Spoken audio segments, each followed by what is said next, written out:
Teste de conexão, consegue ouvir?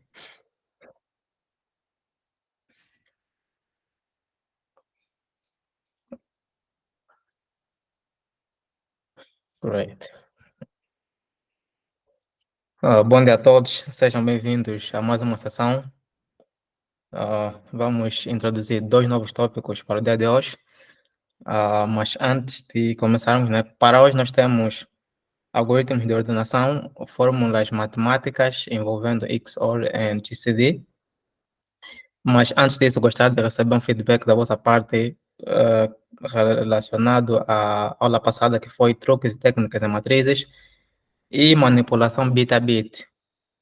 Se ficou algo pendente, uma questão que encontraram durante o contest, gostaria de ouvir da vossa parte, caso haja. E para já gostaria também de frisar um ponto muito importante. Durante o nosso torneio de bit manipulation, truques e técnicas em matrizes, pronto, nós demos a aula, né, com a intenção de maximizar a produtividade dos colegas em termos de implementação de código para facilitar, porém nós notamos que alguns colegas não prestaram muita atenção, não revisaram o suficiente e cometeram o mesmo erro que nós geralmente apresentamos na parte motivacional. Por exemplo, nós estamos numa célula e queremos navegar em três ou em quatro posições diferentes. Então, nós ainda assim vimos soluções com muitos if e else, enquanto que podemos simplesmente reduzir a solução ou simplificar usando as matrizes de direção ou os vetores de direção. Então, é um ponto importante. Gostaria que os colegas, quem né, não tem a noção que checasse primeiro os slides, que é para maximizarmos o número de exercícios resolvidos para essa edição do ao CPC. Então, sem mais delongas, vamos então começar com o primeiro ponto, que será algoritmos de ordenação.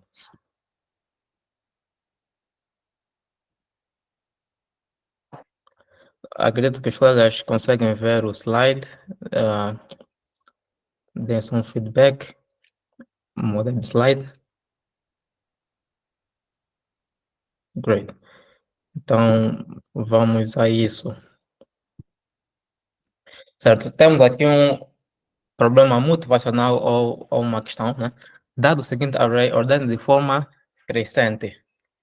Nós temos um array de 14 elementos e gostaríamos de ordenar.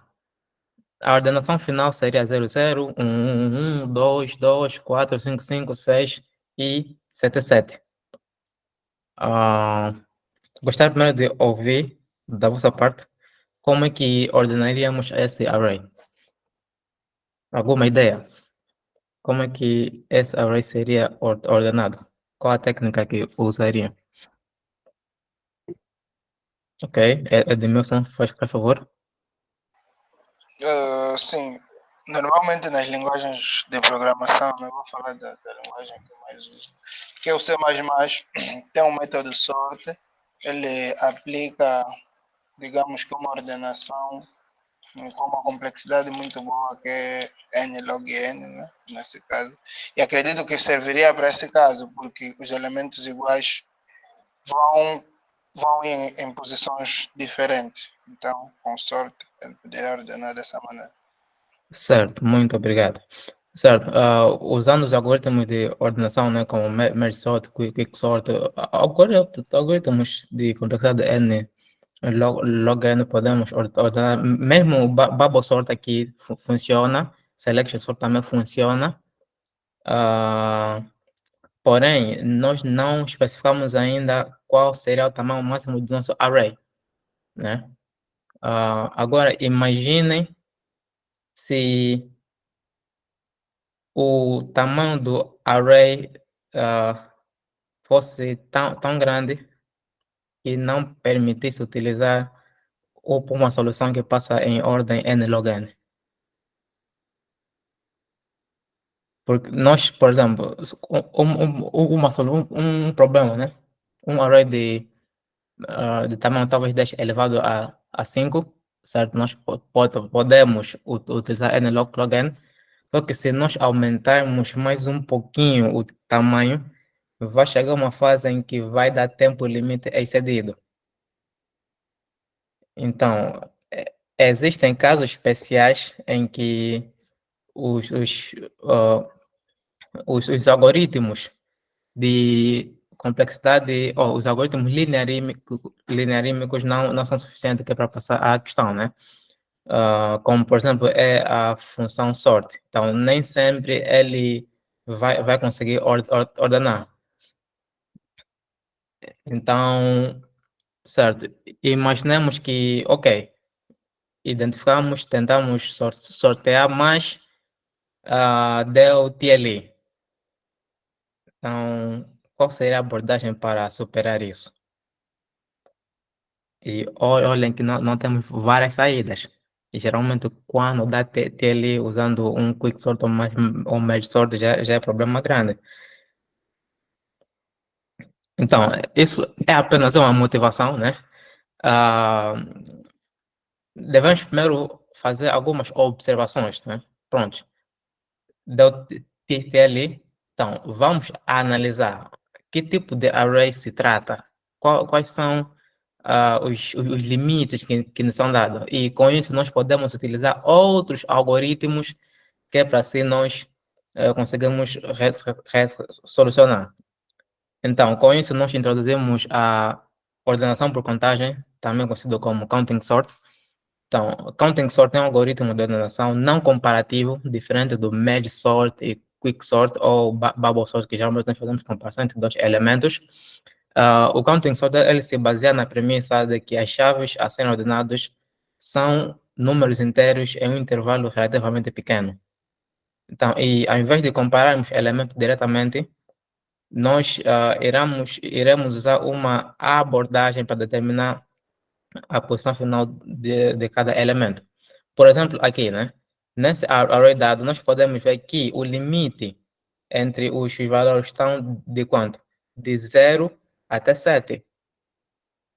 Então, nem que o meu array for muito grande, mas se o limite estiver nesse intervalo, então isso aqui pode ser resolvido utilizando o counting sort. Então, quais seriam as condições para usarmos então o counting sort? Então, primeira coisa, nós estamos apenas a tratar de inteiros, né? Inteiros não negativos, como vimos há bem pouco tempo, começando do zero até um certo kappa. E o intervalo entre zero e o kappa geralmente é pequeno. Então, nesse tipo de condições, nós podemos utilizar o counting sort. Porém, esse kappa, né, é de preferência ser um kappa não maior do que n ao quadrado.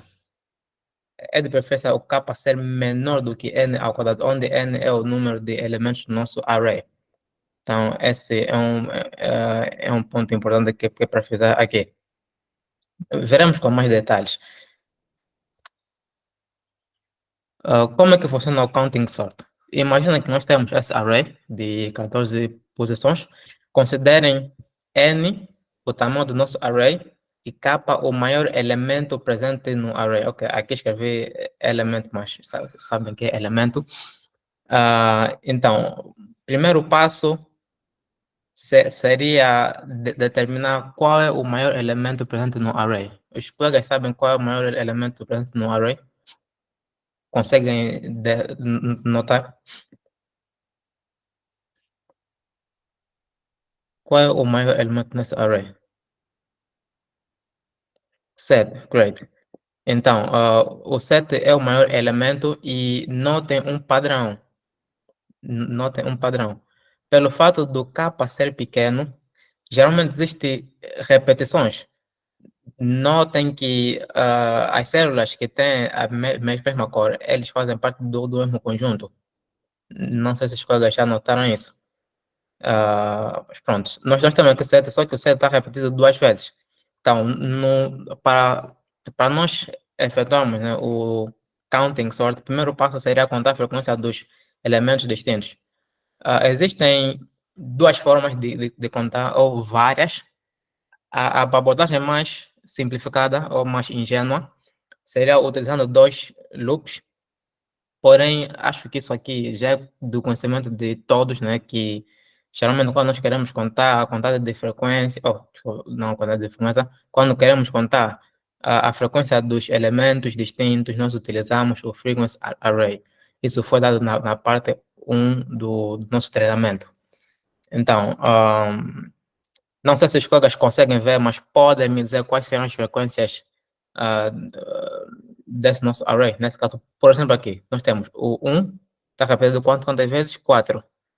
Quer dizer que aqui seria 4.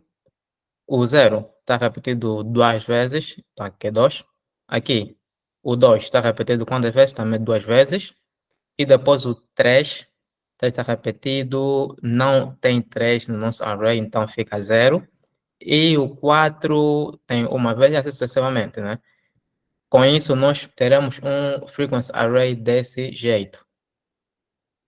Então, frequency array é simplesmente um array que armazena a frequência de cada elemento, quantas vezes eles estão presentes no nosso array original.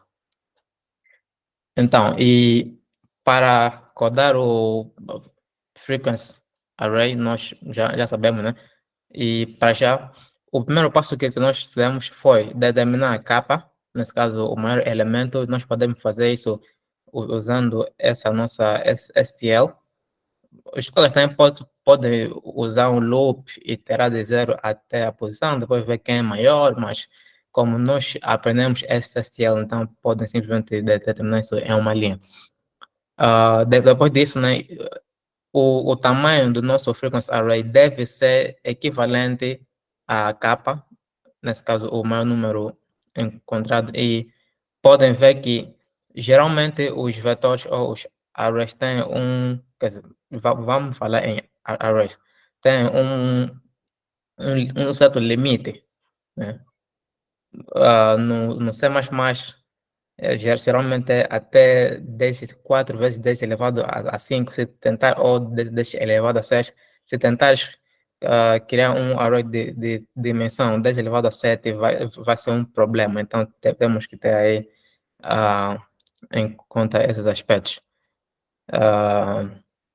Certo, então nós pegamos, contamos a frequência e depois simplesmente imprimimos. Essa parte aqui, acho que os colegas já têm noção, mas ficou. Esse foi o passo 1, contar a frequência dos elementos distintos.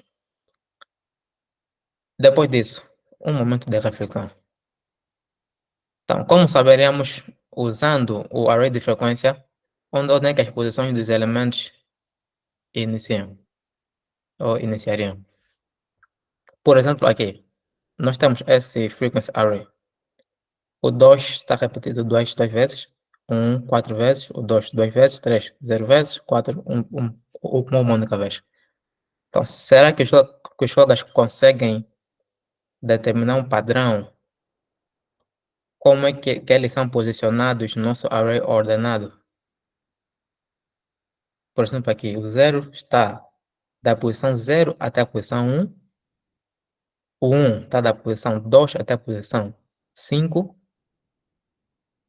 O 1, né? O 2 está da posição 6 até a posição 7. Por exemplo, o 7 está da posição 13 a 12 à posição 13. E assim sucessivamente. Será que os colegas conseguem determinar um padrão entre o frequency array e o nosso array ordenado? Onde é que cada elemento começa?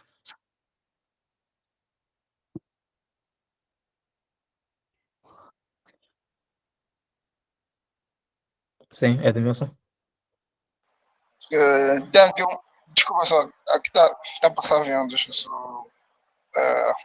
Vamos lá, tem aqui um palpite, provavelmente vai dar certo. Vamos lá, não testei ainda bem. Se nós colocar um looping, né?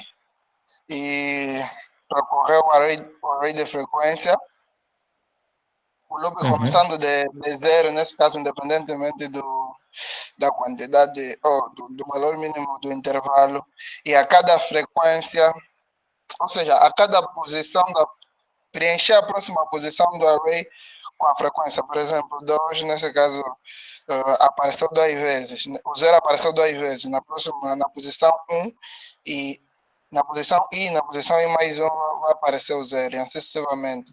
Na outra posição vai aparecer também 1. Na posição, nesse caso, começando do 1, na segunda posição, seria do I até o I mais 1, 2, 3, 4, 5. Até o I mais 5 é uma preencher 1 e assim sucessivamente. Acredito que poderia funcionar, só não testei bem. Certo, certo. Muito A ideia obrigado.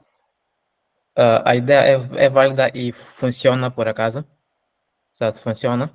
Então, usando a ideia que o colega Edmilson acabou de dizer, praticamente isso já resolveria o problema. Já o nosso array já estaria ordenado, né? Como referido foi. Por exemplo, aqui nós temos o zero, dissemos que o zero aparece 2 vezes no nosso array. Um, 4 vezes. Então, como o zero está 2 vezes, então começo da posição zero, adiciono zero. Reduzo a minha frequência, depois vai ser 1, quer dizer que ainda posso colocar, vem aqui também, coloco zero. E depois seria quanto? Zero. Já não terá frequência. Com isso, daria-me a oportunidade de avançar para o próximo número, nesse caso 1. 1 está quantas vezes? 4 vezes. Começo daqui. 1, 2, 3, 4. Quando ele terminar, avanço para o outro. E assim sucessivamente. Não sei se os colegas conseguiram pegar, mas é basicamente isso. Porém, desse jeito, nós não saberíamos exatamente qual seria a ordem dos elementos, né? Então, se, por exemplo, nós temos aqui 0, 0, 1, 1, ok. 0 e 0 é a mesma coisa, né? É a mesma coisa. Então, se dissessem que tem diferença entre o primeiro 0 e o segundo 0, então nós deveríamos pensar mais um pouco, né? Se quisermos simplesmente saber o vetor ordenado sem distinguir quem apareceu primeiro e quem apareceu depois, então até aí a ideia que o colega Edmilson passou, né, já resolve isso, né? Agora, o outro ponto, por exemplo, aqui nós temos, né, se verem bem, a posição inicial do 1 está na posição 2, depende onde é que do 0 termina. Não sei se também deram conta disso. E a posição do 2 depende onde é que a posição do 1 e do 0 terminam. Quer dizer, onde é que a posição do 1 termina e 1 depende do 0. E assim sucessivamente. Quer dizer que do último elemento vai depender do anterior. Nesse caso, o 6 vai depender do 5, o 5 vai depender do 4, o 4 vai depender do 2, 2 vai depender do 1 e 1 vai depender do 0. Então, não sei se os colegas conseguem visualizar uma técnica que nós já aprendemos, mas isso sugere o uso de prefixam. Não sei se os colegas notaram isso. Porque se eu quiser saber onde é que o 2 começa, é só eu vou fazer 2 mais 4, que dá 6. 6 mais 2. Nesse caso, a parte aqui já terá a resposta, né? 2 mais 4, 6. E olhem, o 2 começa na posição 6. Então, prefixam é o nosso palpite. Como é que nós executamos o prefixam?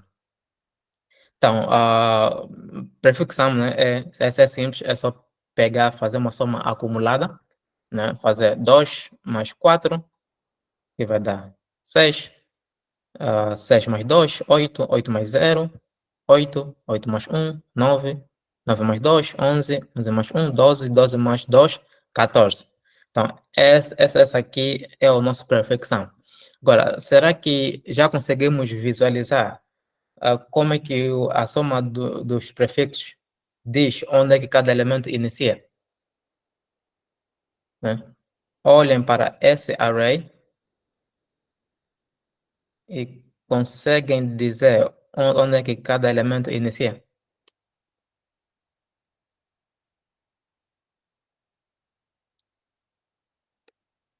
Então, nós podem ver aqui, né? Por exemplo, o 7. Ele, ele aqui diz que 7, quer dizer, até o 7 vai sugerir o início da próxima posição, só que já não existe mais próxima posição. Quer dizer, o próximo elemento depois do 7 começaria na posição 14. Então, ao invés disso, né, se eu quiser saber da direita para a esquerda onde é que o 7 inicia, então aqui seria 13, né? Ao invés de 14 seria 13. Quer dizer, prefixam nessa posição menos 1. Então, começo aqui no 13. Depois disso, 13 menos 1, 12. Quer dizer que o outro começa na posição 12. Agora, por que que nós preferimos da direita para a esquerda e não da esquerda para a direita? Porque se for da direita para a esquerda, a ideia que foi passada anteriormente já resolve isso.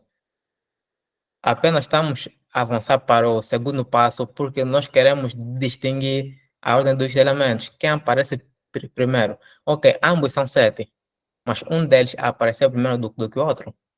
Então, este é o motivo de nós ficarmos aqui a trabalhar com a superfixação. Certo, então nós computamos o perfixum e é basicamente isso. Agora, o counting sort tem uma propriedade, né, que nós chamamos de estabilidade de ordenação, em inglês stable sort, ou seja, se dois elementos partilham a mesma chave, por exemplo, 7 e o 7, então a sua ordem relativa no array de saída, nesse caso no nosso array de saída, deve corresponder à ordem que foi dada, né? É aquilo que eu estava a tentar a referir. Essa aqui podemos dizer que é 7, 1. Essa aqui é 7, 2. Isso aqui, 2, 1. Isso aqui é 2, 2. Então, um deles aparece primeiro do que o outro. Então, para isso, nós devemos iterar da direita para a esquerda. E com isso, nós vamos preenchendo o nosso array ordenado. Ok. Se nós começamos aqui, já vai dizer, né? Começamos aqui, ok. 7. Qual é o prefixo de 7? O prefixo de 7 é 14, ok?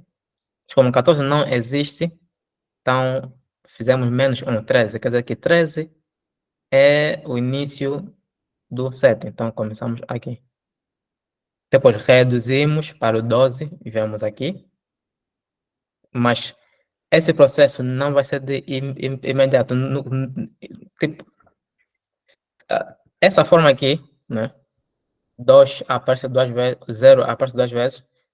Nós posicionaríamos de forma assim consecutiva, 0, 0. Mas aqui, nesse novo método, não. Nós faremos de acordo com a ordem do nosso array.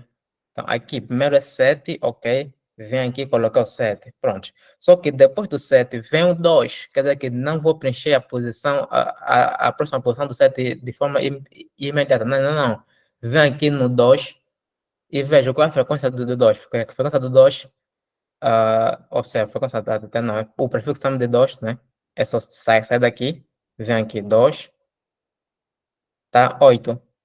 O que temos? O prefixo, ele indica onde é que cada elemento inicia. Então, esse dele aqui está me dizer, ok, o 2 começaria na posição 8. Vem aqui 8, mas como sabemos, ok, mas quem está aqui na 2? Tal como no primeiro caso, fizemos o quê? Menos 1. Então, aqui nós vemos no 8 menos 1, 7. Então, é aqui onde o 2 começa. Depois disso, né, vamos reduzir a nossa frequência, que depois será 7, e avançamos para o próximo elemento. Quem será o próximo elemento? Será o 4. Ok, 4. Onde é que o 4 começaria? Vemos aqui 4, 9. Mas como sabemos, podemos fazer 9 menos 1, que daria 8. Então, a posição exata seria aqui. Pode ver que aqui tem o 4. Assim sucessivamente. Não sei se os colegas pegaram, né? Mas vamos fazer a animação para estar muito mais claro. Por exemplo, né? Está aqui. Terceiro passo, obtemos o prefixo sum correspondente ao elemento e adicionamos na resposta na posição prefixo sum, nesse caso i, menos 1. Aqui, 7. 7, qual o seu prefixo sum? 14. Poxa, eles dizem que é menos 1. Menos 1 dá 13. Vem aqui, coloco 7, ok? Esse é o primeiro passo. Segundo passo, vemos no 2. Qual é a prefixão de 2? 8. Menos 1 dá 7. Venho aqui no 7, coloco. Depois disso, 4. Está aqui. Qual é a prefixão de 4? 9. Ah, e outra coisa que não mencionei. Enquanto nós fazemos esse processo, nós estamos a reduzir a frequência do elemento. Aqui, nesse primeiro passo, o 14, né, o 7, prefixão era 14. Quando nós avançamos, notem que ele alterou para 13. Aqui nós estamos para o 2, ok. Prefixão é 8. No próximo passo, tem que reduzir para 7. Como pode ver aqui, 7. Então, ele vai sempre reduzindo. Então, aqui o 4 seria na posição 9. Menos 1, 8. Então, o 4 vai ter que vir para aqui. E automaticamente reduzimos. Será 9, né? O prefixo anterior agora é 8. Depois disso, 5. Ok, 5. No prefixo sum, onde é que ele começaria? Começaria na posição 11. Menos 1, 10. Então, vem aqui na posição 10, coloco quem? 5. No próximo passo, ele vai ter que reduzir. Aqui, ao invés de permanecer 11, vai permanecer 10. Então, está aqui 10. Depois de 5, estamos novamente 7. 7 agora iniciaria onde? Na posição 13. Menos 1, 12. Venho na posição 12, coloco 7. Avanço. Mas quando avanço, tenho que reduzir a frequência. Reduziu, fui para o próximo elemento, 6. 6, prefixo sum, 12. 12 menos 1, 11. Venho aqui na posição 11, coloco. Então, nós vamos continuar com esse processo até que nós terminemos. E quando nós terminamos, o nosso array vai ficar assim ordenado. Porém, essa ordenação, ele consegue distinguir quem aparece primeiro e quem não aparece. Como eu disse, né? Aqui, considere que cada número é diferente. Por exemplo, aqui 7, esse 7 é diferente desse 7 aqui. Esse é o primeiro 7, esse aqui é o segundo 7. E nessa ordem, nós podemos distinguir isso. Não sei se isso ficou claro, gostaria de receber um feedback da vossa parte, se precisa. Sim, Edmilson? Sim, não é bem uma dúvida, né? Só que um ponto de reflexão. Não, é uma dúvida assim. No final do dia, distinguir os setes, ou nesse caso, os elementos repetidos, quem apareceu primeiro, quem apareceu segundo, só vai fazer diferença a nível de estrutura, porque acredito que de saída seria a mesma coisa, ou não. Sim, por exemplo, aqui no nosso caso, né, por estarmos a trabalhar com números, sim, seria quase a mesma coisa em termos de output. Mas, se quiserem saber a posição, então aí ficaria mais complicado. É como se fosse, por exemplo, existem várias escolas, né? Ou várias universidades. Considere sete como sendo uma universidade. Ok, mas existem universidades diferentes. ISAF, ISUTIC, ISPTEC, UAN. Então, é nessa vertente que eu quero frisar. E já agora vamos apresentar as 10 soluções, né? A implementação dessa forma aqui que preserva a ordem e a outra que deixa a ideia. Então, com esse processo, né, espero que os colegas tenham entendido, né? Então, a implementação será basicamente essa aqui. Essa aqui é o que já escrevemos anteriormente, não se preocupe com essa parte aqui, e a própria ordenação, né, afinal, esse código aqui. E que é mais nada menos do que o que nós acabamos de simular. Então, primeiro passo, como dissemos, achar o maior elemento. Segundo passo, depois calcular a frequência de cada elemento. Depois disso, fazemos o prefix sum, e depois é que podemos finalmente calcular, nesse caso, a posição de cada elemento. Como dizemos, para esse caso, né, preservando a ordem dos elementos, começamos da direita para a esquerda. E como sabem, se for da direita para a esquerda, nós devemos começar da posição i-1 até 0. Então, por isso é que esse loop está aqui. O que é que fazemos a cada passo? Primeira coisa é que nós, se nós recuarmos aqui, nós vemos quem é o elemento a ser analisado, né? Quem é o elemento. Então, aqui nós pegamos o elemento. Depois disso, o que é que nós fazemos? Nós, né, por exemplo, aqui, quem é o elemento é o 5. Ok.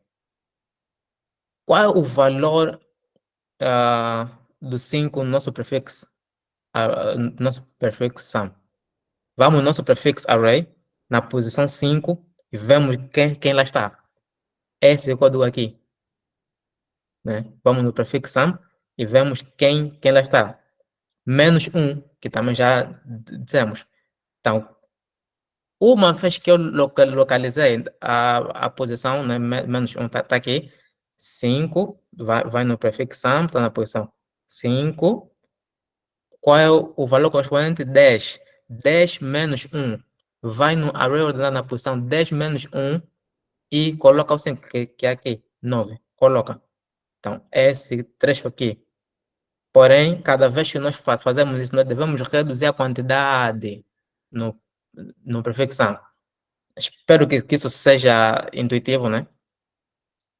E é basicamente isso. Agora, a primeira versão, como disse, essa aqui é a segunda versão, um pouquinho mais mexida.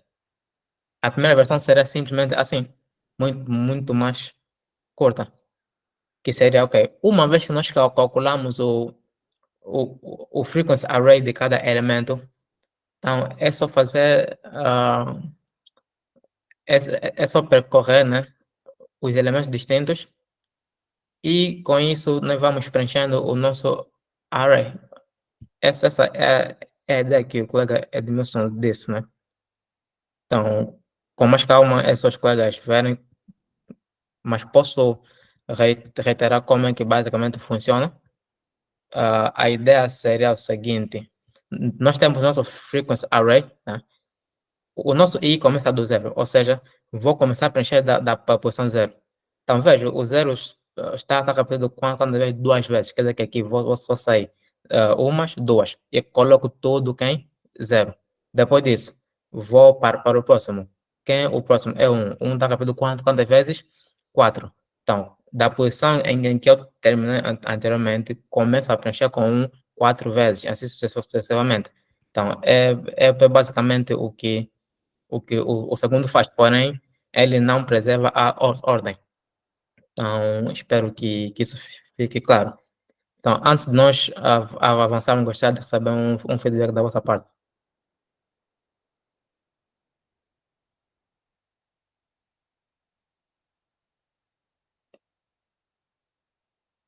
Great. Então, assim sendo, ok. Edmilson, certo? Sim, desculpa interromper, acredito que isso seria o próximo slide, né? Qual seria o time complexity do primeiro certo? Estou aqui em dúvida, só para não errar, gostaria de ouvir. Ok. Quer dizer, acho que já está aí.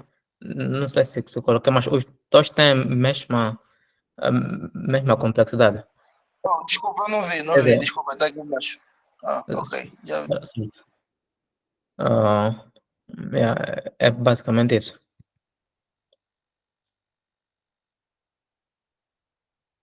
Agora, um outro problema, imagina que nos é dado os seguintes arrays, né? Temos esse array 1 com esses elementos e ordenando ele nós teríamos este daqui. O outro caso, temos o array 2 com pontos flutuantes e ordenando teria isso. É sabido que os valores do nosso array vai de 0 até 10 elevado a 18. Alguma ideia como é que resolveremos isso?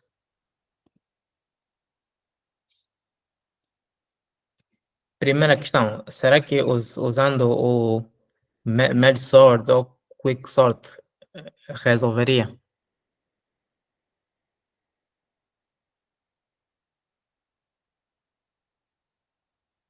Será que usando o Counting Sort resolveria isso? Porque nós sabemos que geralmente utilizando o Counting Sort, o, o capa geralmente é pequeno, só que aqui eles dizem que o array vai até 10 elevado a 18, que é enorme. Ah, então, usando os algoritmos comparativos, e já agora, algoritmos comparativos são aquele bubble sort, merge sort, quick sort, selection sort. A melhor complexidade que nós podemos ter é n log n, e as constraints, nesse caso desse problema, não permitem usar o counting sort, assim, de primeira. Então, e agora, o que é que fazemos?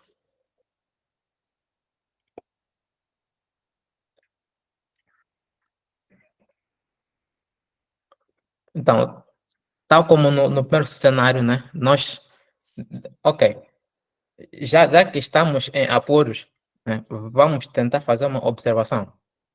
Ok, o que a observação do problema nos permite utilizar? E se permite, será que isso mesmo funciona?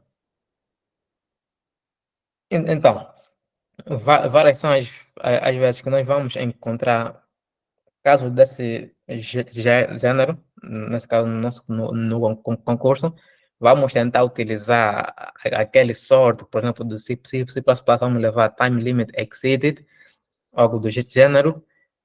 Então, para esse tipo de casos, né, nós usamos o Radix Sort.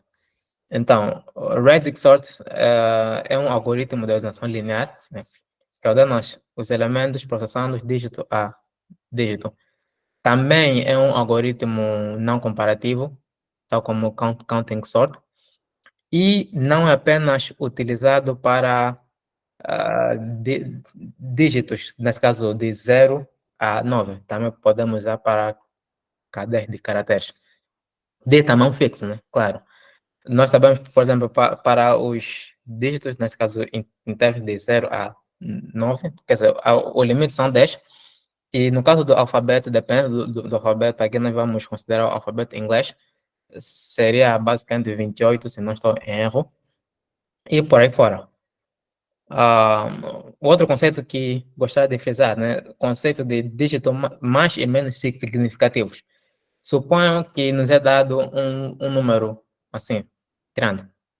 Então, se nos disserem dígito menos significativo, então, less significant digit, LSD, então seria esse daqui, seria o 9. E se nos disserem dígito mais significativo, most significant digit, MSD, então seria o 3. Não gostaria que os colegas soubessem isso. Talvez quando forem ler um artigo, vão encontrar essa expressão e só para não fazer confusão, só para não ficar perdido, então, é basicamente isso. Então, como é que funciona o Radix Sort? E já agora, o Radix Sort às vezes também é chamado de Bucket Sort. Existem duas estratégias, né, que é para ordenar. Duas estratégias que acabam por ser similares, né? Mas nós estamos aqui, nós vamos nos focar apenas em uma. Então, mais tarde os colegas podem pesquisar a outra forma de fazer isso. Mas, no fundo, a ideia é a mesma. Então, primeiro passo, como vem, dado o array, e já agora estou a trabalhar com valores pequenos para facilitar a nossa compreensão. Se eu tentar usar esses valores enormes, não vamos sair daqui agora. Então, primeiro passo é encontrar o maior elemento. Quem é o maior elemento aqui? É o 802. Ok, o maior elemento aí. Depois disso, passo 2. Desculpa. Ah, conto a quantidade de dígitos desse maior número. Nesse caso, o, o 802, né, possui três dígitos. E já agora, uma pergunta importante. Como é que os colegas calculariam a quantidade de dígitos de um número inteiro?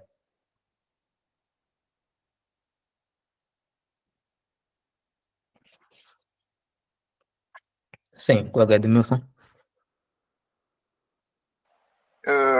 Existe uma forma, né?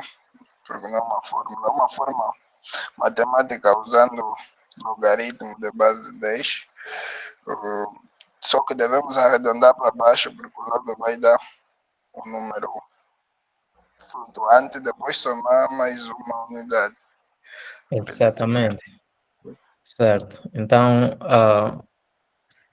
é isso daí, né?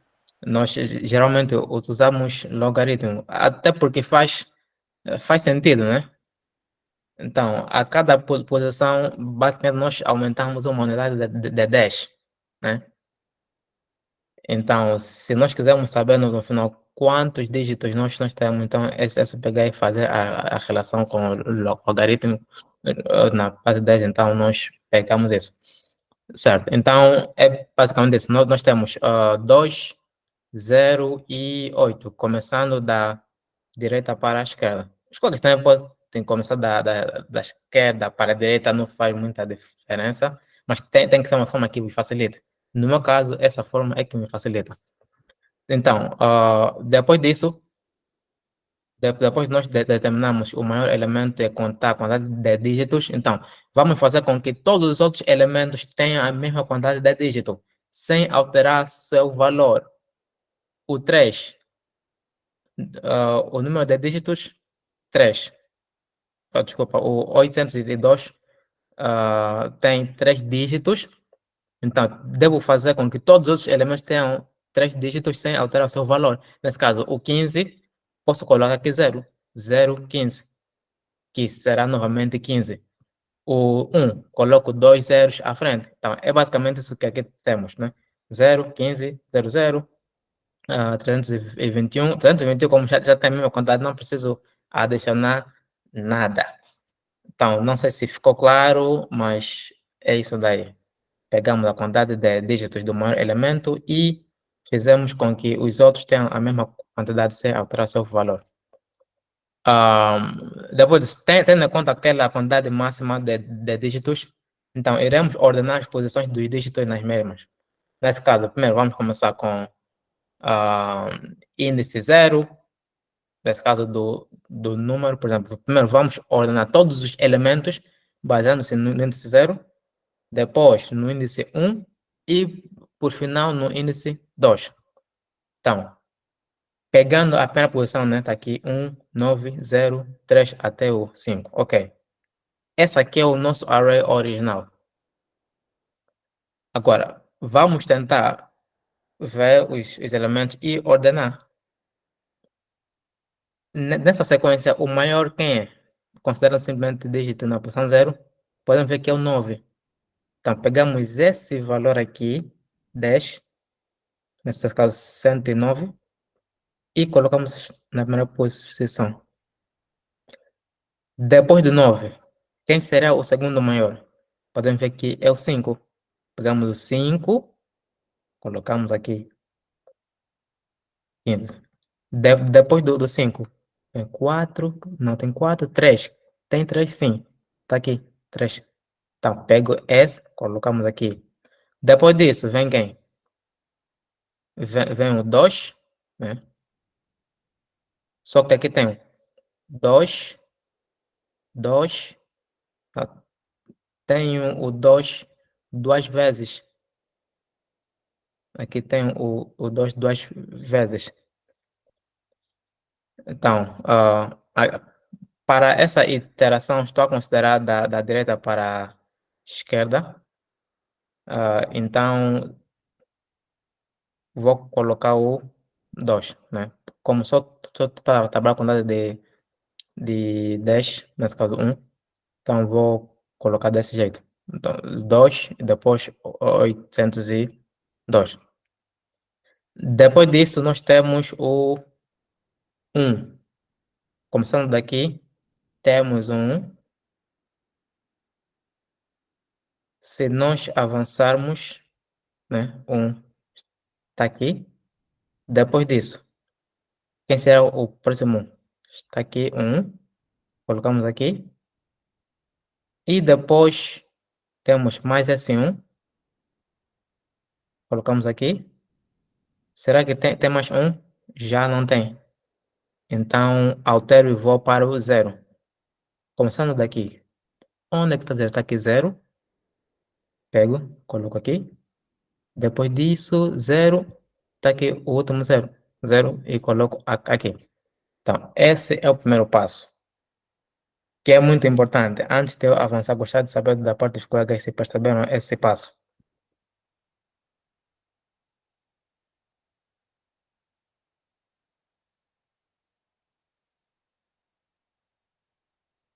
Great. Então, avançando, né? Então, como já sai desse passo um e tem o array resultante, então, a partir de agora vou ter que considerar esse array aqui. Então, copio esse array e vou para o passo seguinte. Porém, aqui nós temos de ter cuidado. No primeiro passo, não fomos muito strict, mas aqui no segundo passo nós devemos ter em conta algo, né? Quando temos a fazer essa comparação e vermos dígitos iguais, né? Antes de eu processar, por exemplo, aqui 2, 2, devemos pensar de forma inteligente quem aparece primeiro, que para depois no final não obtemos um array ordenado. Então, vamos começar novamente o processo e os colegas vão dar conta. Então, começando novamente da direita para a esquerda. Então, primeiro encontramos aqui zero, ok? Mas zero não é o maior. Nesse caso, primeiro seria aqui, 9. Ok. Então, pego nesse 9 e coloco na primeira posição. Ok. Depois disso, vem 9, 8. Tem 8? Não. Pois, 7. Tem 7? Não. 6. Tem 6? Não. 5, 4, 3, 2. Tem 2? Sim. Podemos ver que aqui tem 2. Aqui também tem 2. Então, nesse caso, tudo bem que estamos a iterar da direita para a esquerda, né? Aqui parece estar tudo bem, porque aqui 2, mas se considerarmos bem é 23 e aqui é 21. Então, o 23 deve aparecer primeiro. Logo, pegamos aqui e colocamos 123, está aqui. Depois, esse 21, então vai aparecer aqui. Ok, great. Depois disso, saímos de 2, vamos para 1, começando sempre da direita para a esquerda. Ok, temos aqui 1, ok. Depois temos aqui 1 e aqui 1.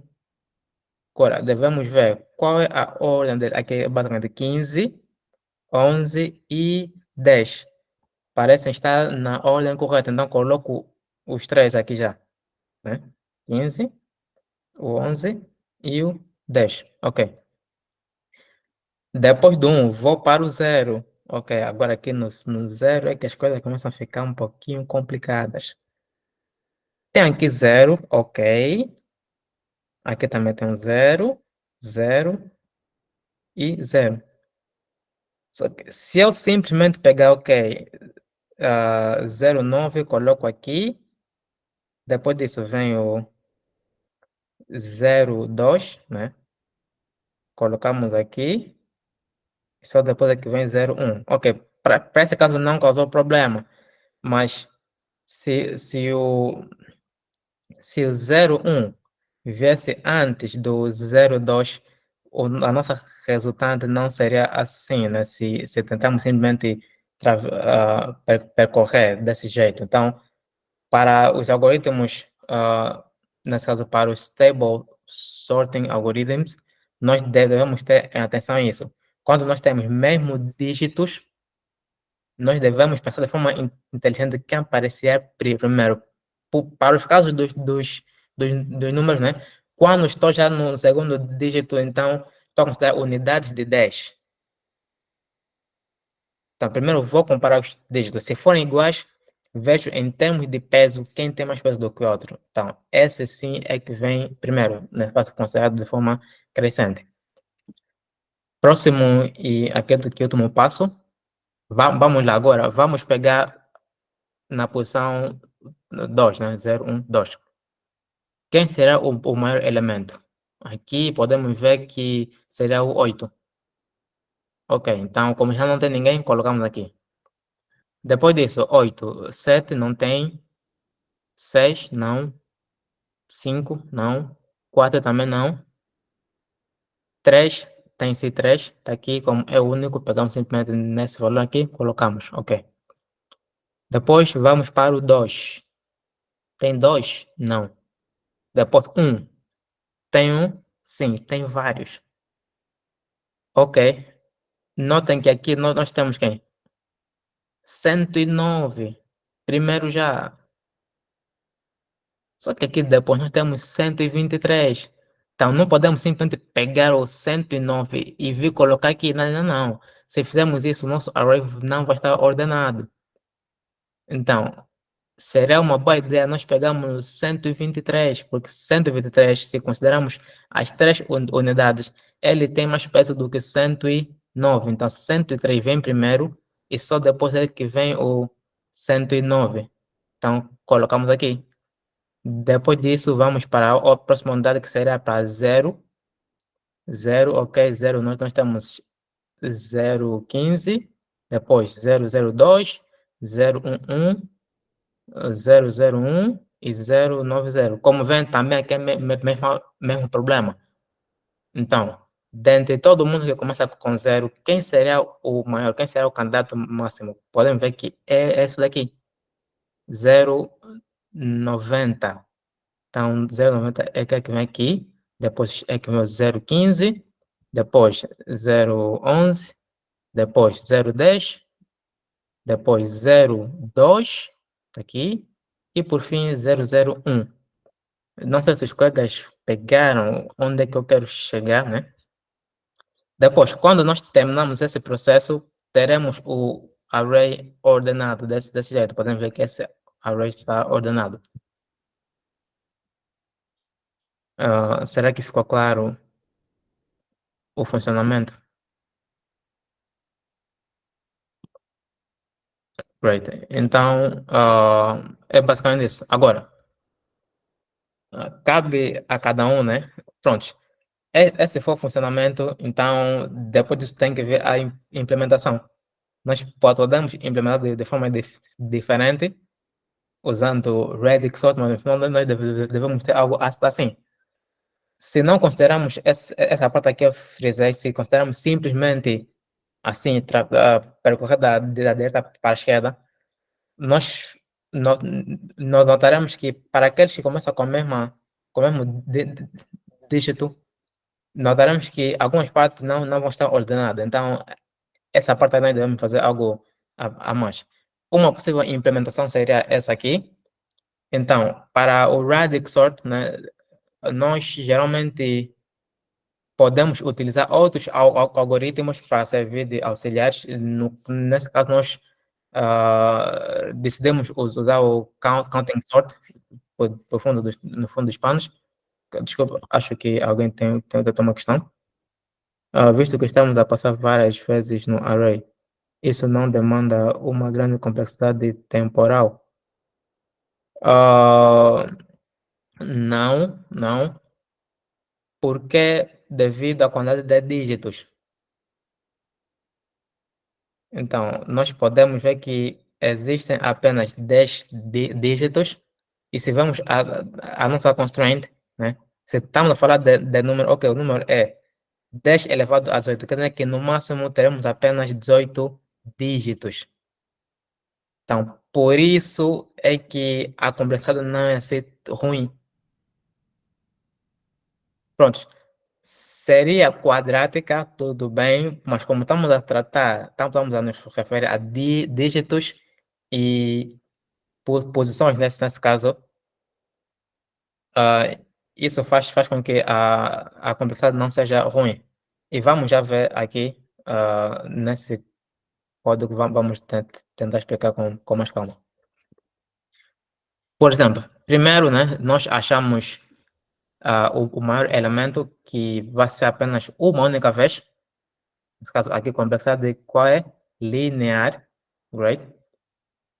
Depois disso, com isso nós determinamos a quantidade de dígitos. Nesse caso, nós vamos percorrer em unidades.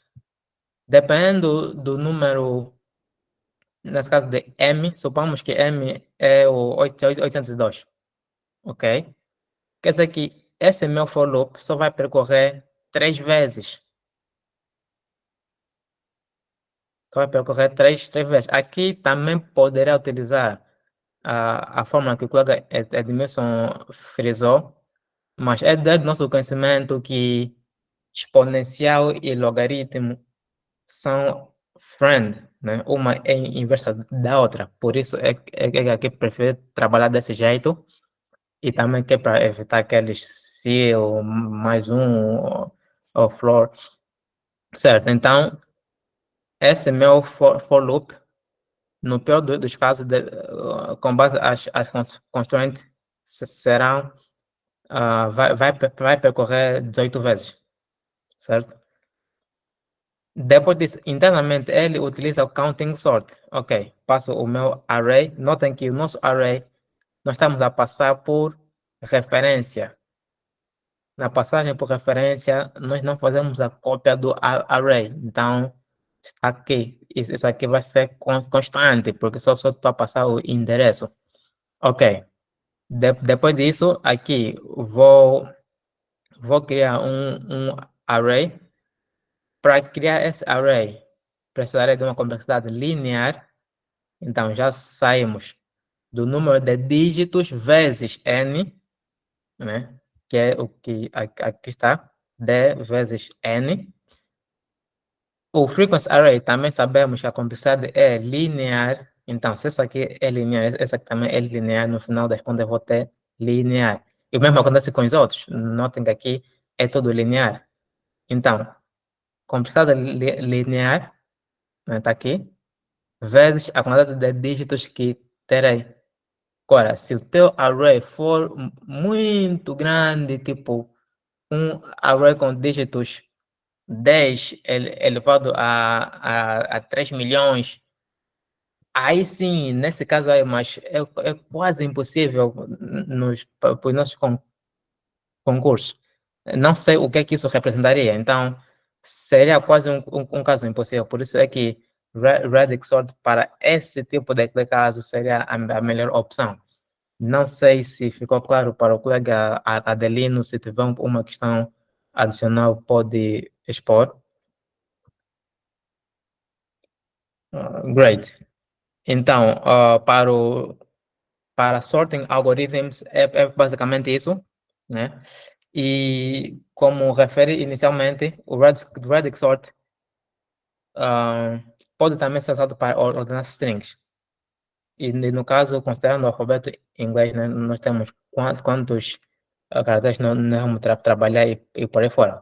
Os colegas também podem pesquisar mais, né? Como é que os outros algoritmos funcionam, para assim estarem mais bem munidos. E se não tiver mais questões sobre esse capítulo, ordenação, algoritmos de ordenação, especialmente counting sort and radic sort, então assim mudarei para o próximo ponto.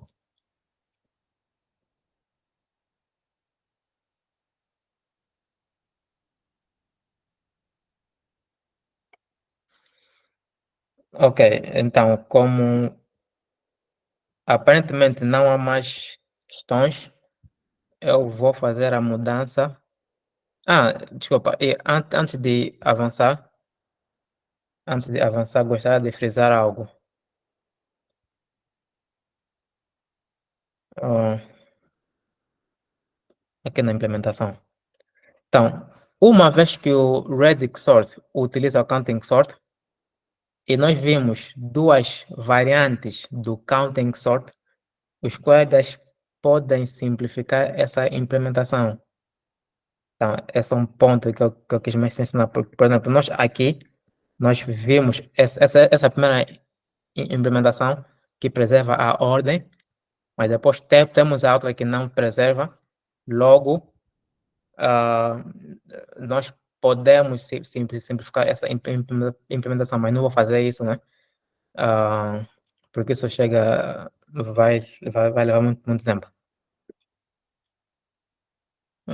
Mudando de slide.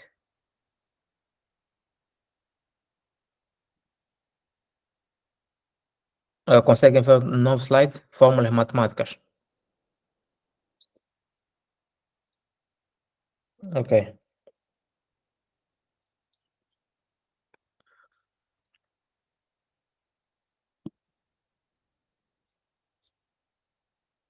Parou de partilhar.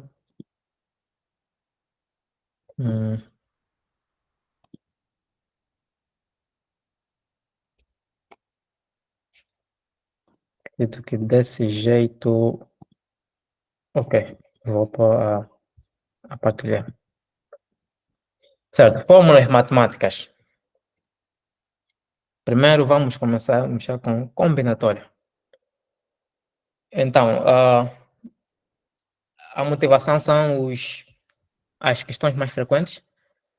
Geralmente, questões do tipo de quantas maneiras, quantos, conta, qual a quantidade mínima, máxima, quantas formas diferentes, quantas formas distintas, determina o número, que geralmente ficam ocultos nos problemas, né?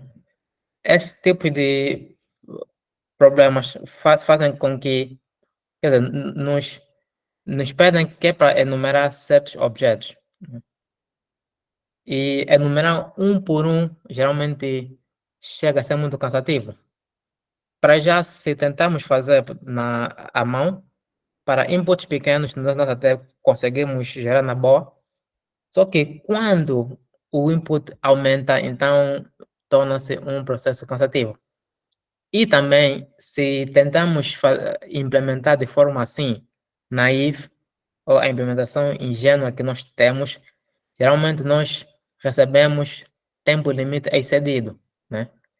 E nós, no primeiro capítulo, nesse caso da segunda parte do treinamento, acho que os caras se lembram, nós usamos o backtracking para gerar todas as permutações de um conjunto de 3 elementos, A, B, 1, 2, 3.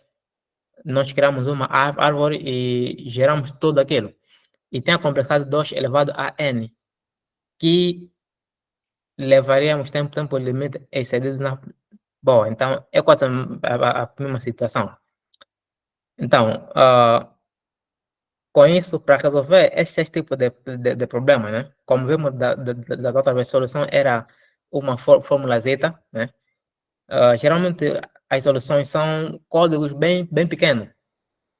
E para conseguir descobrir essas fórmulas, na maior parte das vezes exigem ideias geniais e paciência da nossa parte. Eu lembro-me, né, de já ter me deparado com problemas de exceção bem pequena. E nós até podemos falar, não, esse problema é simples, só que se tentares resolver, né? Primeiro vais colocar a tua ideia ingênua, vai levar até ali. Mesmo com algumas simplificações, para o problema está a saber ter ali. Então, ainda é necessário muita paciência da nossa parte e das gestões para assim conseguirmos chegar na solução. E a maioria desses problemas geralmente são problemas clássicos que utilizam fórmulas especiais, se assim posso dizer. E acho que alguns colegas já conseguiram notar isso nos contos em que participaram. Então, isso sugere com que nós, ah, né, que seria uma boa ideia memorizar algumas fórmulas ou estudá-las, né, que é para no contexto nós não perdemos tempo. Então, tem vezes aparece um caso clássico, né, que requer uma fórmula, só que para chegar naquela fórmula, se tu não tiveres uma ideia prévia, vai demorar muito tempo. Então, por isso é que é a partir daí que surge a motivação para essa aula, fórmulas matemáticas. Então, primeiro vamos começar com permutação, né? Então, permutação é uma técnica de contagem utilizada para determinar quantas maneiras existem para ordenar elementos de um conjunto finito. E uma nota muito importante na permutação, a ordem importa. Vejamos um exemplo. Quais os diferentes arranjos, nesse caso, permutações, e façam já uma nota sempre que pedirem arranjos, estão a pedir permutações, de 1, 2, 3, podemos formar, né? Como dissemos, na permutação a ordem importa. Quer dizer que 1, 2, 3 é diferente de 1, 3, 2, assim sucessivamente. Então, nós podemos enumerar isso, e já agora o backtracking que fizemos, que construímos na aula 1, faz isso e deu essa resposta.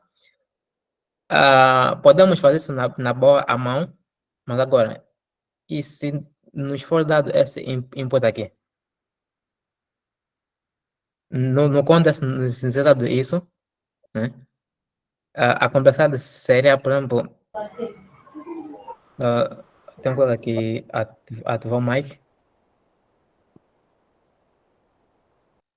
ok?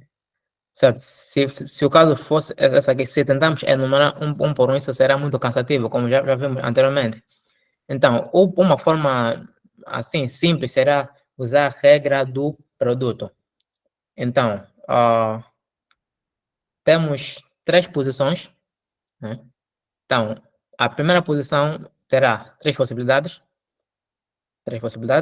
A segunda terá duas possibilidades e a última terá uma possibilidade apenas. Por que a segunda terá apenas duas possibilidades? Porque a primeira já foi preenchida três vezes. Então, como o primeiro número já apareceu três vezes, então será menos um, né? E assim sucessivamente. Se usarmos essa ideia, a regra do produto, nós teremos 3 vezes 2 vezes 1, que dá 6, e 6 será equivalente a 3 fatorial, né? Para as coisas que já sabem, né, podem ver isso claramente, que é 3 fatorial, isso é algo básico. Então, uma generalização dessa regra do produto seria essa aqui. Porém, nós estamos a considerar que a ordem não importa.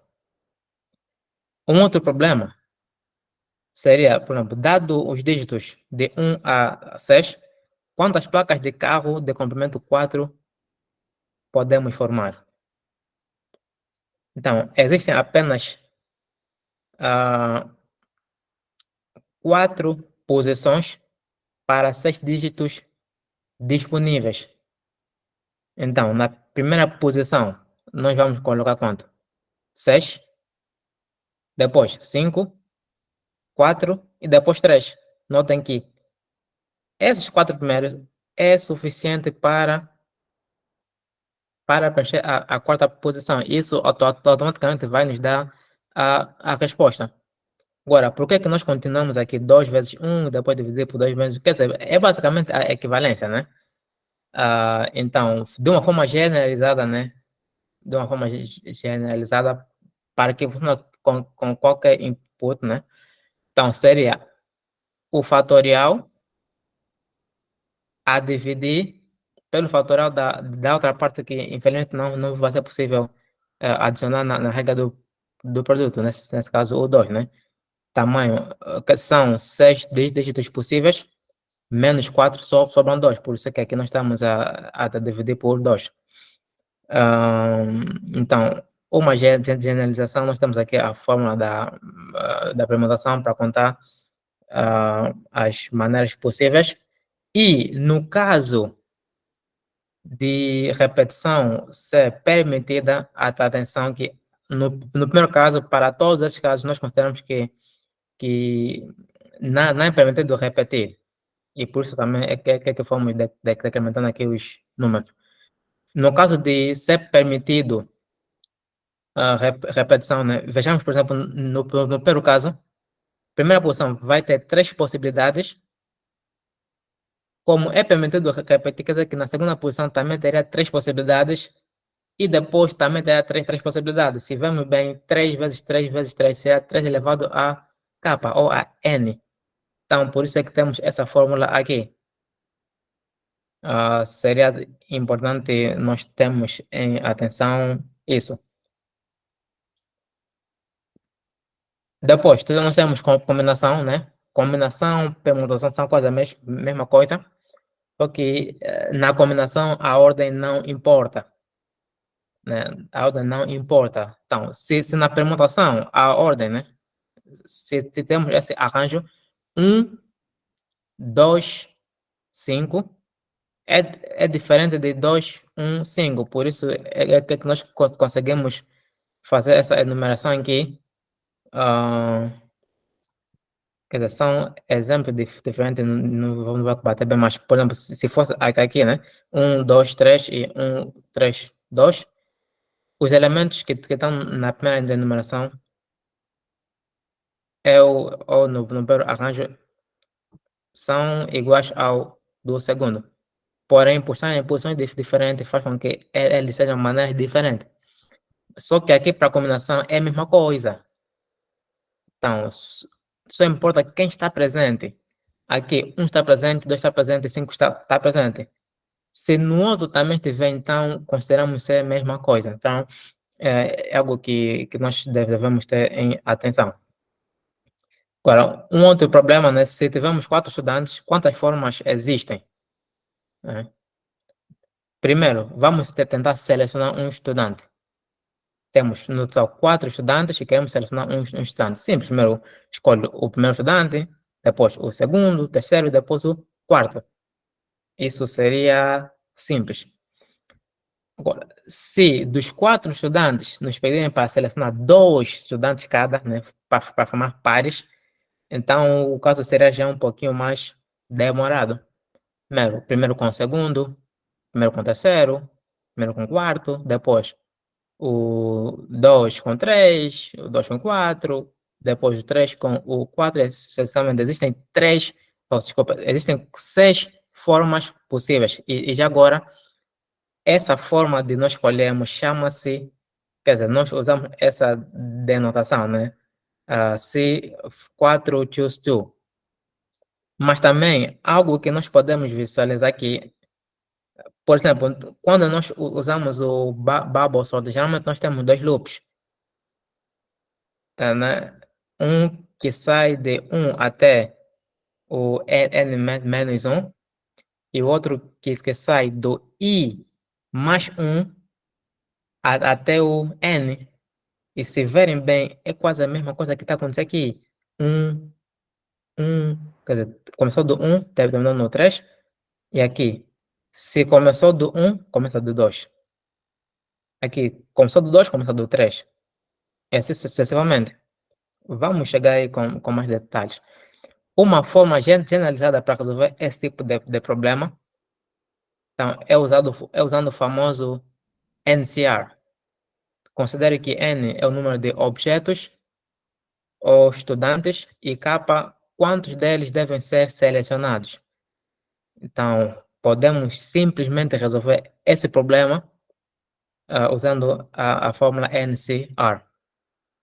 E que, claro, se nos dessem um input muito elevado, ninguém vai perder tempo enumerando one by one. É só pegar, colocar na fórmula e teremos o resultado. Depois temos os coeficientes binomiais, né?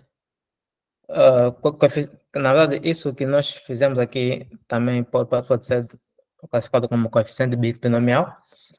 E é basicamente isso. Nós temos um conjunto, sabemos o total de elementos e queremos escolher uma certa quantidade. Então, isso sugere com que nós usemos o coeficiente binomial. Para esse caso, se tivermos 5 elementos e quisermos escolher 3, o resultado vai dar 10. Mas como é que esse 10 surgiu? Simples, pegamos na fórmula que apresentamos recentemente, né? Se pegarmos, colocamos aqui 5, 5 fatorial, ok? Dividindo por 3 fatorial vezes 2, vezes 2 fatorial.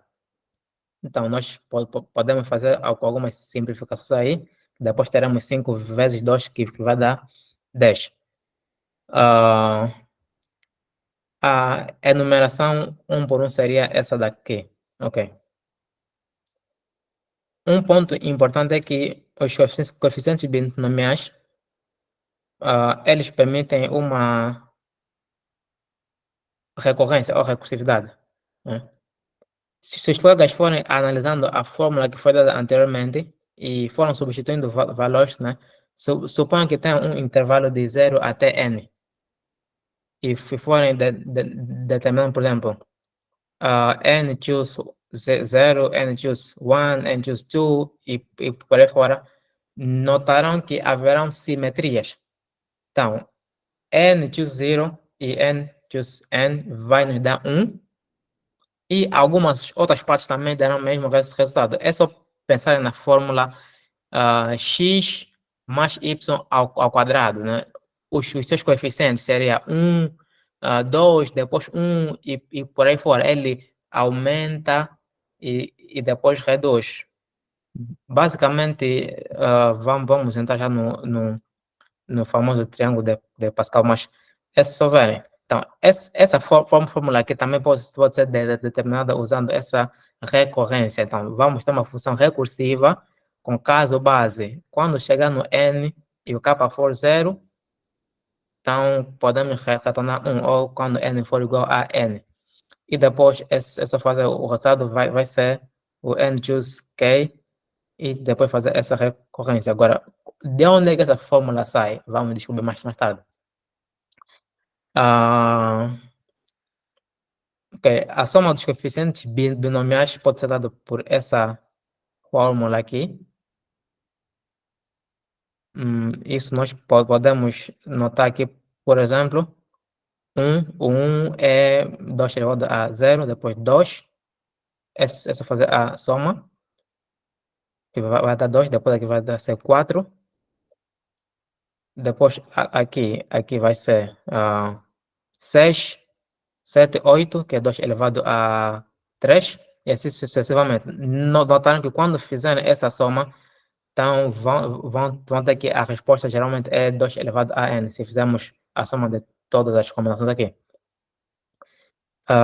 Ok, acho que essa fórmula já é conhecimento dos colegas, mas é apenas uma anotação. Se tivermos uma expressão a mais b elevado a n, e quisermos determinar os seus coeficientes binomiais, nesse caso, esses elementos, então, essa nós pegamos na fórmula que acabamos de fazer aqui de combinação, né? E assim nós poderemos determinar cada elemento. E como podem ver, também pode ser expresso usando o triângulo de Pascal.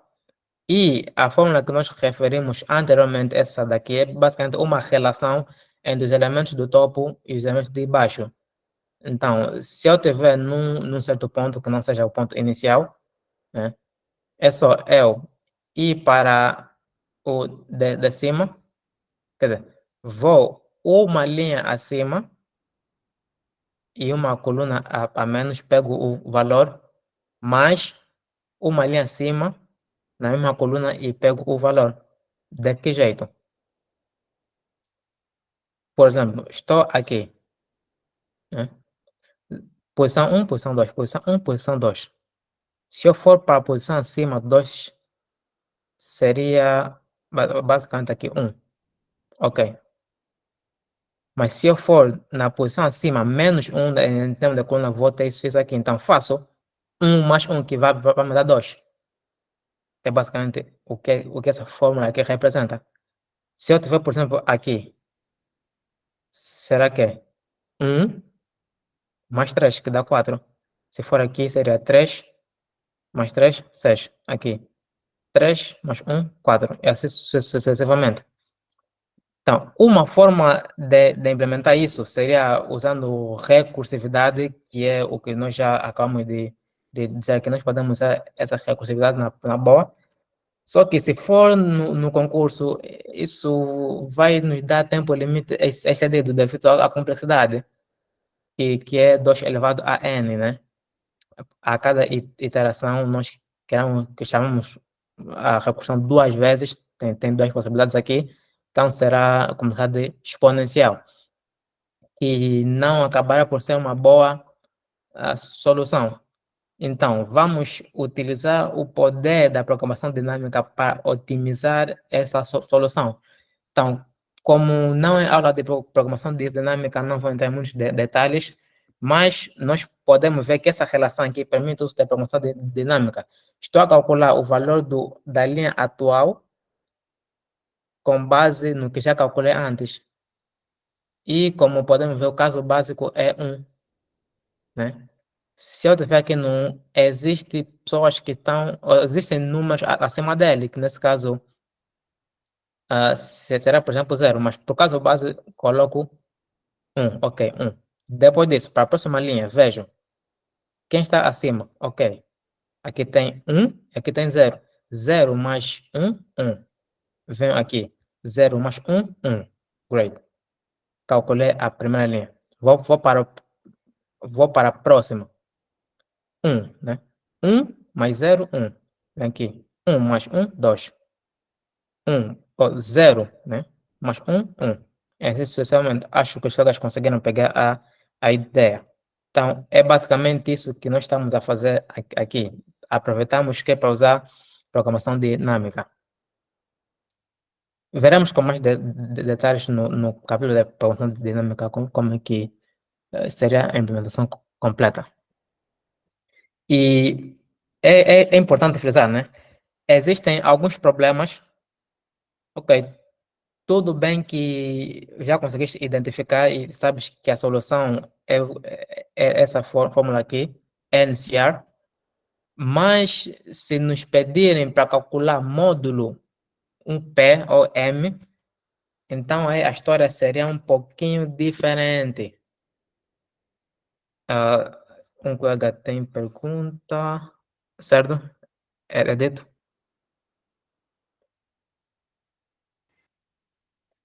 Não, foi mal entendido. Desculpa. Ok, great. Certo. Então, como os colegas podem ver aqui, nós estamos a citar várias fórmulas, né?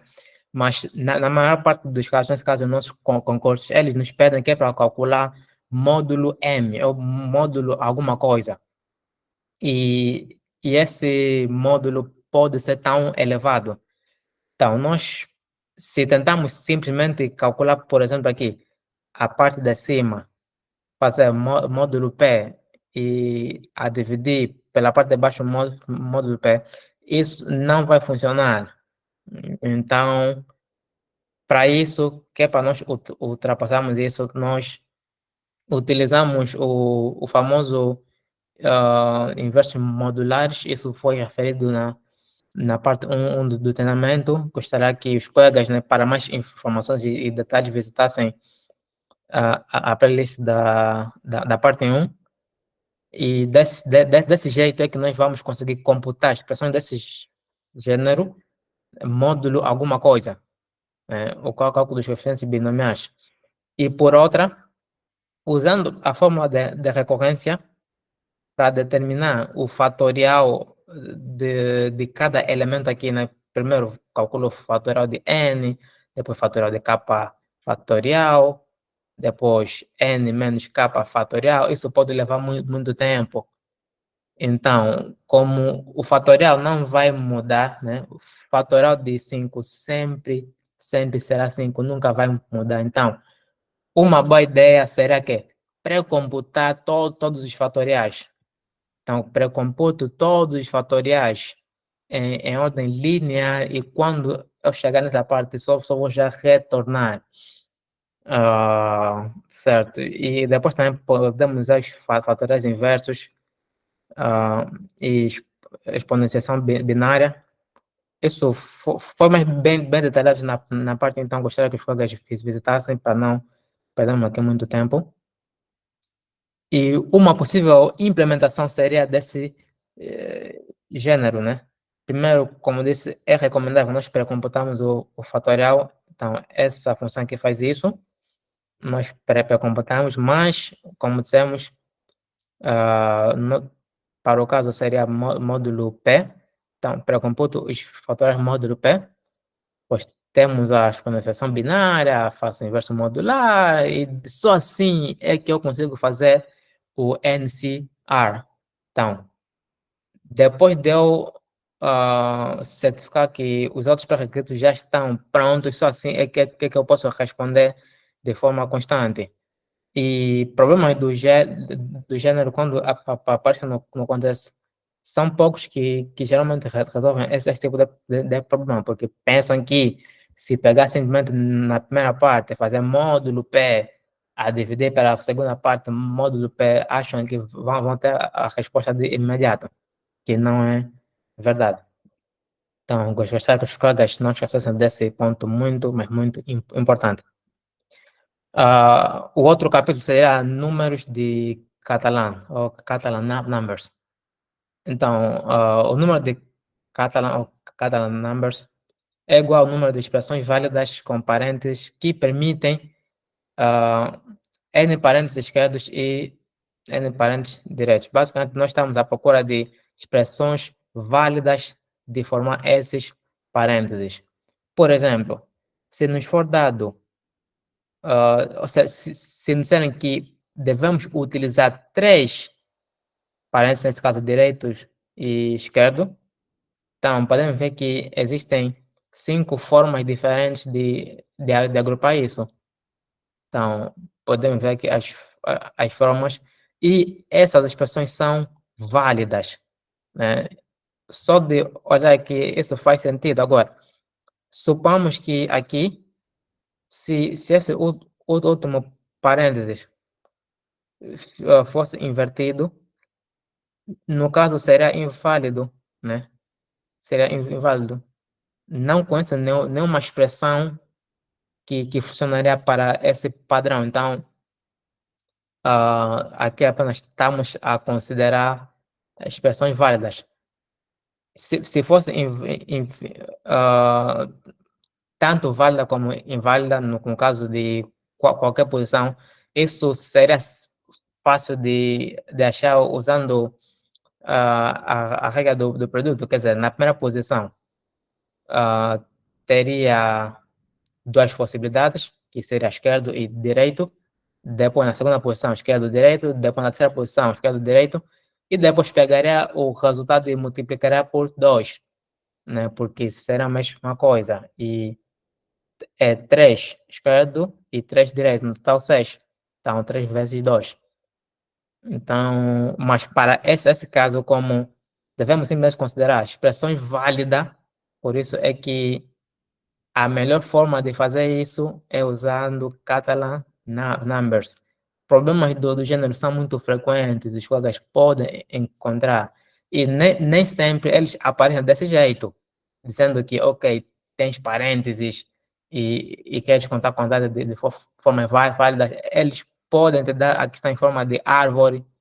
Então, e já agora, uma árvore pode ser escrita de forma parentesada. E se a árvore pode ser escrita de forma parentesada, quer dizer que em algum momento do concurso, Catalan Numbers pode aparecer. Então, tome nota, abre um olho. Então, o caso base para o Catalan Number de 0 é 1, né? Porque podemos construir uma expressão com parênteses vazia, ok, aqui faltou um espacozito, usando zero parênteses, né? Usando zero parênteses também é uma forma de contar. Então, tem essa fórmula aqui que nós utilizamos, que é para achar, e temos uma fórmula de recorrência, né? Nós podemos calcular isso de forma direta, ou ainda podemos utilizar aqui a nossa fórmula de recorrência. Aqui nós podemos usar função recursiva e tal, pronto, são factos. Se os colegas quiserem saber mais detalhes sobre a derivação, é só consultar nos livros que nós partilhamos, vamos dar mais detalhes, mas por hoje não vamos entrar em muitos detalhes. Então, tenha em mente que árvores podem ser escritas de forma parentesada, e isso sugere o uso de Catalan numbers. Yeah. Outras fórmulas frequentes, essa parte aqui acho que são bem comuns e acredito que os colegas têm noção. Soma dizendo de primeiros termos, né? Se fizermos a soma aqui, criamos uma progressão aritmética, nós veremos que cairemos nessa fórmula. Depois dos n primeiro quadrados, também tem fórmula para isso, né? N vezes n mais 1 vezes 2 vezes n mais 1 a dividir por 6, fórmula que aparece muito, porém, né? Notem que aqui é 1 elevado a 1, 2 elevado a 1 e 3 elevado a 1. Aqui é 1 elevado a 2, 2 elevado a 2 e 3 elevado a 2. De forma generalizada, seria 1 elevado a k, mais 2 elevado a k, mais 3 elevado a k. Então, para esse caso, também existe uma fórmula que, para já digo que é uma fórmula feia, e por isso é que decidi não colocar aqui, mas os colegas podem visitar, nesse caso, o livro, e vão encontrar fórmulas mais genéricas para todo tipo de somatório. Então, se quisermos saber a quantidade de pares de dois elementos, tal como referi há pouco tempo aqui, deixa eu regressar. Onde que é? Aqui. Nós temos 4 elementos, ou seja, 4 estudantes, e que nós queremos escolher 2. Seria assim. Nós temos o 1 com 2, né? E imagina que isso é um loop. É um loop que sai de 1 até n menos 1. Nesse caso, 1 até 3. E depois, sempre que eu for para o próximo elemento, né? Nesse caso, saiu de 1, fui para 2. O próximo elemento é i mais 1, nesse caso, o j. Então, aqui, se i for igual a 1, quer dizer que o j será 2. Se i for 2, quer dizer que o j será 3. Então, não sei se os colegas conseguem lembrar, mas essa fórmula é basicamente aquela coisa que é para determinar a quantidade de pares, né? Então, é n choose 2, e se fizermos, se tentarmos desenvolver essa fórmula aqui, vamos chegar aqui, e essa fórmula aqui é que nós geralmente usamos para contar a quantidade de pares de dois elementos. Fórmula do fatorial já é do nosso conhecimento. Se tivermos uma permutação de multiconjuntos, então nós podemos utilizar essa fórmula aqui. Ao invés de ser NCA, então nós teremos algo mais complexo. Máximo divisor comum, mínimo divisor comum, isso também já chegamos a ver. Porém, aqui o importante é sabermos, ok, se quisermos calcular o GCD, né, temos essa recorrência e caso básico, essa aqui, GCD de A e 0 vai ser igual a A. E com isso, se nós quisermos calcular GCD de múltiplos números, então, né, nesse caso, podemos utilizar desse jeito, né? Só fazemos GCD de cada elemento, e assim nós conseguimos determinar. O algoritmo euclidiano extendido também é uma fórmula que aparece muito, porém, né, tem algumas restrições. Nós só podemos utilizar se A e M forem coprimos e dois números são coprimos, se o GCD deles é 1, né? Então, o inverso modular de A sobre M existe e pode ser encontrado usando o algoritmo euclidiano extendido. Está aqui novamente a fórmula. E tem vezes, né, geralmente em geometria, quando pedem, por exemplo, para determinar pontos colineares e tal, tem vezes que é necessário nós simplificarmos expressões. E uma forma bem simples e útil é utilizando aqui o GCD, né? Essa pegamos. Qual é o GCD? Supomos que temos 12 e 6. Pegamos o GCD de ambos e depois dividimos ele, né? Isso se não for zero. Isso se não for zero, porque sabemos se for zero aqui não vai ser possível. E por fim nós temos a fórmula da distância entre dois pontos, que também é uma fórmula comum. E já agora, eu convido os colegas também a pesquisarem outros tipos de distância. Aqui apenas colocar a distância euclidiana. Também temos o Manhattan Distance. Existem várias distâncias que podem ser úteis, mas acho que as mais comuns são distância euclidiana e Manhattan Distance. Também temos algumas fórmulas de XOR, que são fórmulas, digo, equivalentes. Se eu tiver A e B, e eu quiser determinar A mais B, né? De acordo às restrições, tem vezes, né, que a forma mais viável vai ser usando fórmulas do gênero usando XOR, né? A mais B é equivalente a A XOR B mais duas vezes A and B. E como já referimos, XOR e yes, and aqui estamos a falar de bitwise manipulation, bitwise operators. Isso já sabemos como é que eles funcionam, portanto não vou entrar em detalhes.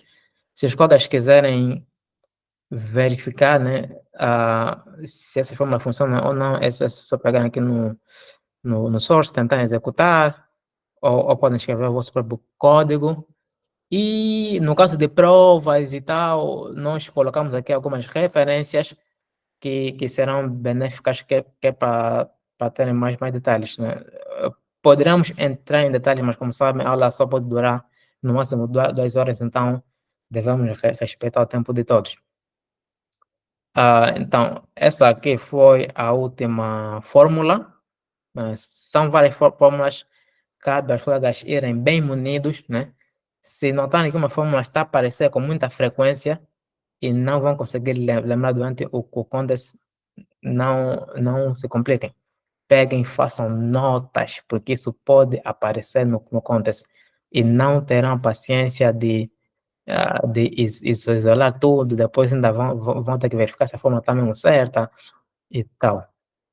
Então, será que está claro? Ficou algo pendente? Um ponto deve ser frisado? Gostaria de receber um feedback da vossa parte.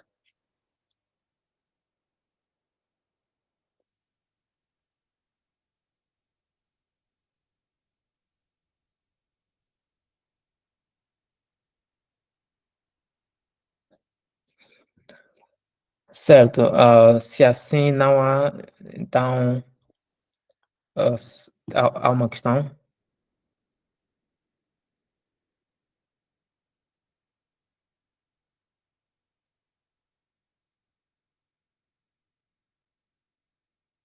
Ok, Kelsio, qual o número de números naturais com 6 dígitos cuja soma dos seus dígitos é não superior a 51? Ok, então, para esse tipo de caso, se tentarmos usar a fórmula direta, claramente que não vai funcionar, né? Então, não vamos assim, de forma automática pegar no NCA e colocar aí. Nós podemos utilizar, quer dizer, qual é a restrição que o Koga tem para resolver essa questão?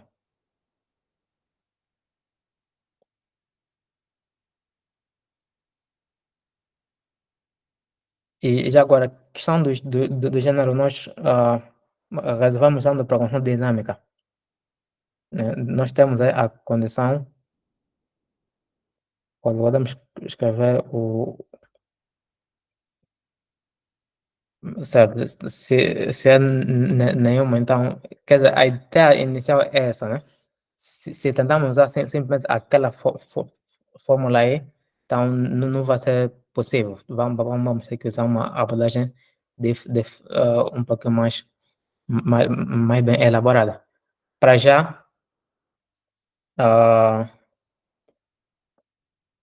programação de dinâmica resolve esse problema. Então, pessoalmente, tentar por uma abordagem de programação dinâmica. E veremos mais casos, né? Casos do gênero, nós não vamos entrar em mais detalhes quando chegamos em problema de programação dinâmica e para já um bocado pela pergunta. É basicamente isso. Vamos criar o contest. Haverão problemas de todo tipo, né? Que vai permitir os colegas usarem fórmulas diferentes.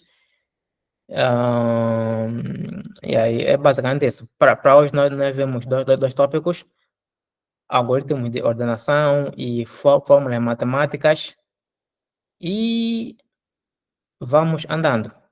Para a próxima aula, como vê, né, já estamos quase na reta final, só faltam mais duas sessões. Então veremos talvez segment tree de Joint Set e algoritmo de grafos. Então, certo, então, certo. Muito obrigado pela participação de todos. Gostei do feedback, foi uma aula muito interativa. E nos vemos na quarta-feira. É tudo.